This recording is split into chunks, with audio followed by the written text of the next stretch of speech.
بسم اللہ الرحمن الرحیم۔ اچھا جی، را کے ہم نے موٹے ہونے کی صورتیں بھی پڑھ لی تھی کہ را کن حالت میں موٹا ہوتا ہے، اور اب آج ہم نے جو ہے وہ را کے باریک ہونے کی صورتیں پڑھنی ہیں۔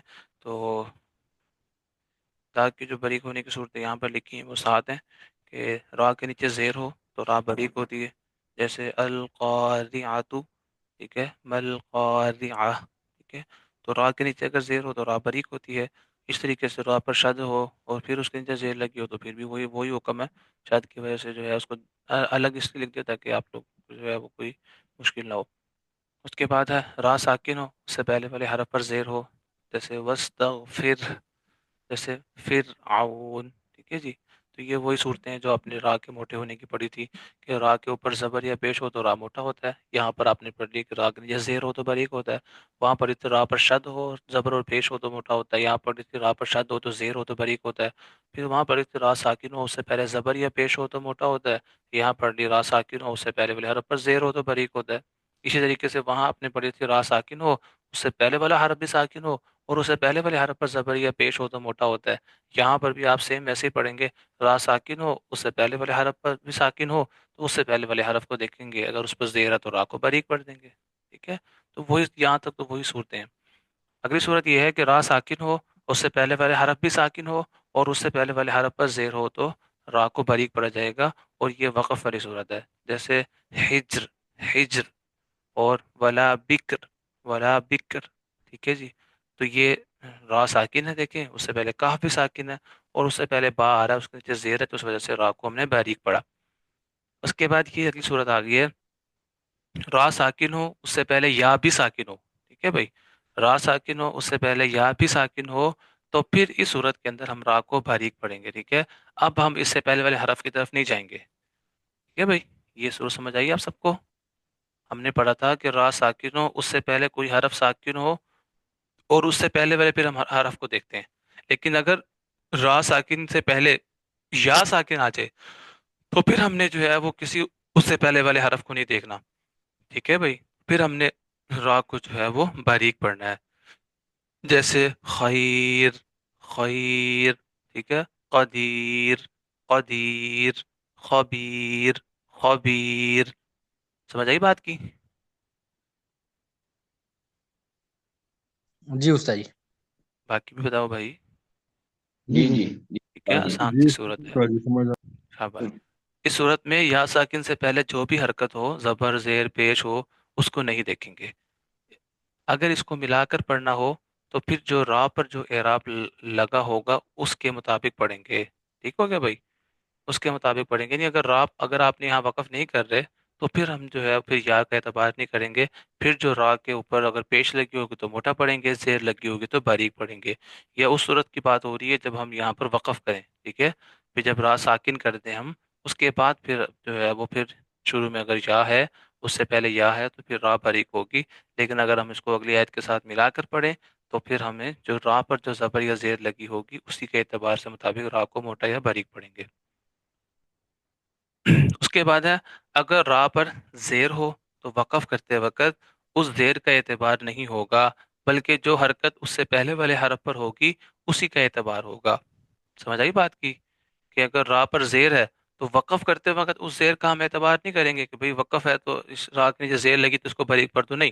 ہم نے جب وقف کیا تو ہم نے تو اس کو ساکن کر دیا، اس وقت پھر ہم وہ جو را پر جو اعراب لگا ہوگا اس کا اعتبار ہم نہیں کریں گے، پھر اس سے پہلے والے حرف کو دیکھیں گے کہ اس پر کیا ہے۔ جیسے مثال کے طور پر والفجری ہے، اب یہاں پر را کے نیچے زیر لگی ہے، لیکن اگر ہم یہاں وقف کرتے ہیں تو پھر یہ آپ بتائیں کہ یہ جو زیر ہے اس کا اعتبار کریں گے ہم؟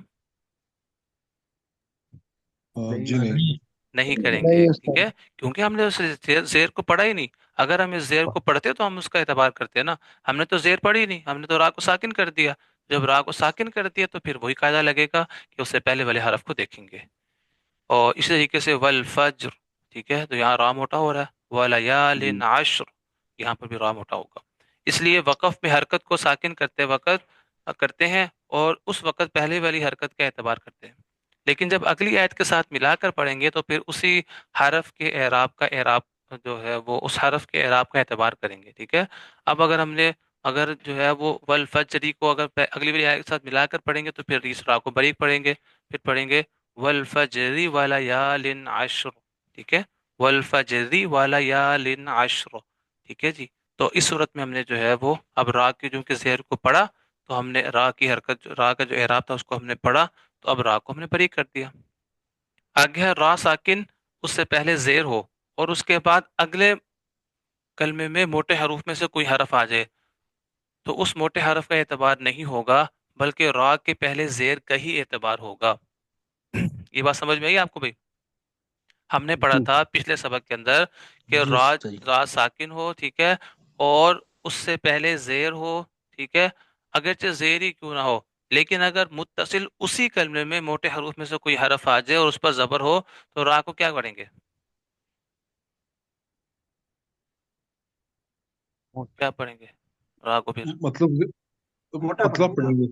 نہیں نہیں، موٹا پڑھیں گے. ہم نے کہا تھا کہ اس موٹا موٹے، پڑھیں گے. ہم نے پڑھا تھا نا اسی حرف میں موٹے حرف میں سے کوئی حرف آ جائے را کے بعد، تو اس موٹے حرف کا اعتبار کرتے ہوئے را کو موٹا پڑھ دیں گے.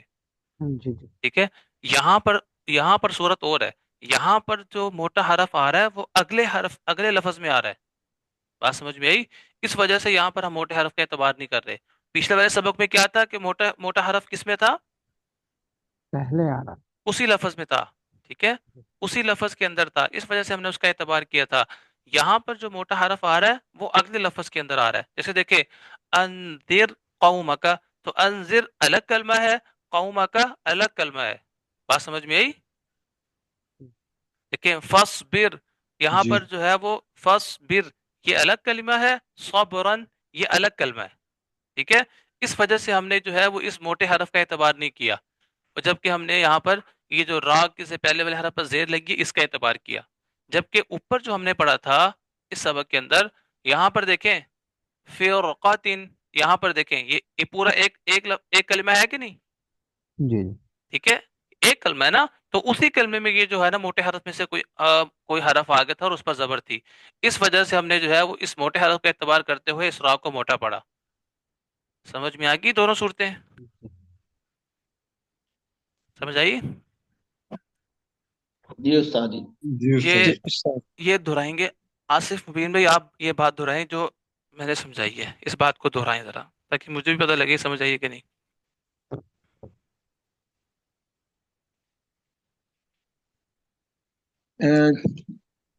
جی سر.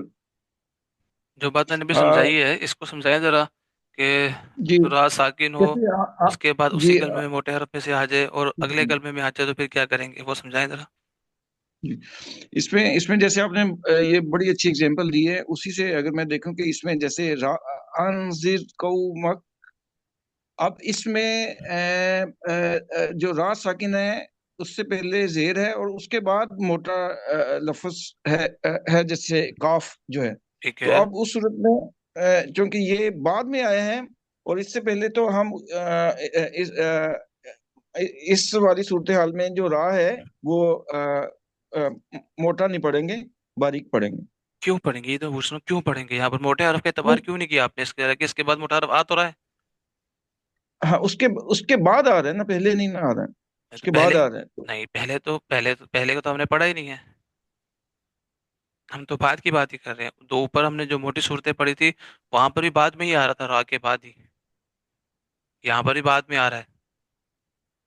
نہیں اس میں آپ نے بتایا نا جیسے رات یہ ساکن دیکھیں، اس سے پہلے دیکھیں یہاں زیر پر آ گیا. دیکھیں، یہاں پر دیکھیں فرقتن، یہاں پر بھی دیکھیں را کے بعد ہی قاف آ رہا ہے نا. دیکھیں نظر آ رہا ہے آپ کو؟ یہاں پر بھی دیکھیں مرصاد، یہاں پر بھی را کے بعد صاد آ رہا ہے. تو یہاں پر بھی تو دیکھیں نا وہی آ رہا ہے کہ نہیں را نہیں، کے یہ بعد ہی قاف مکمل آ رہا لفظ، ہے. وہ مکمل لفظ ہے. یہ ایک علیحدہ حرف ہے. شاباش، ٹھیک ہے. بس یہ فرق جی ہے کہ یہاں پر جو موٹا حرف آ رہا ہے یہاں پر وہ اگلے لفظ کے اندر آ رہا ہے. جس کلمے کے اندر، جس لفظ کے اندر را ہے اس لفظ کے اندر نہیں آ رہا. ٹھیک ہے، اگلے لفظ میں آ رہا ہے. تو جب اگلے لفظ میں آ رہا ہے تو پھر ہم اس کا اعتبار نہیں کر رہے.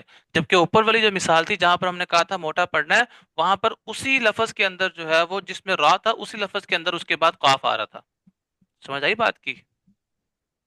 جی جی ٹھیک ہے. جی استاد. بس یہی بات جو ہے وہ فائدے میں آگے لکھی ہے کہ آخر صورت کو اچھی ٹھیک. طرح سمجھ لیں اسی طرح کی صورت پہلے را کی موٹے ہونے کی صورتوں میں گزر چکی ہے، بس فرق یہ ہے کہ وہاں موٹے حروف اسی کلمے میں تھے، اس لیے زیر کا اعتبار نہیں کیا بلکہ موٹے حروف کا اعتبار کیا، جبکہ اس جگہ موٹا حرف اگلے کلمے میں ہے، اس لیے موٹے حرف کا اعتبار نہیں کیا بلکہ زیر کا ہی اعتبار کیا گیا۔ ٹھیک ہے، جی جی چلیں جی، تو یہ ہماری جو ہے وہ راگ کی باریک ہونے کی صورتیں بھی ہو گئی ہیں۔ اب آپ نے جو ہے وہ کام یہ کرنا ہے کہ لام کے قاعدے اور راگ کی جو آپ نے صورتیں پڑھی ہے موٹے اور باریک ہونے کی، یہ دہرا کر آنی ہے۔ کل ہم جو ہے وہ اس کی مشق کریں گے، ٹھیک ہے بھائی؟ کل ہم اس کی مشق کریں گے، اور پھر جو ہے وہ آپ لوگوں نے جو ہے مجھے بتانا ہوگا کہ یہاں پر اگر لام آئے گا تو میں پوچھوں گا کہ لام کو بھی یہاں موٹا پڑھنا ہے یا باریک، اور جب را آئے گا تو پھر میں آپ سے پوچھوں گا یہاں پر را کو موٹا پڑھنا ہے یا باریک، اور پھر آپ اس کی مجھے وجہ بتائیں گے یہاں پر موٹا پڑنے کی کیا وجہ ہے، ٹھیک ہے؟ ٹھیک ہے انشاءاللہ۔ چلیں شاباش۔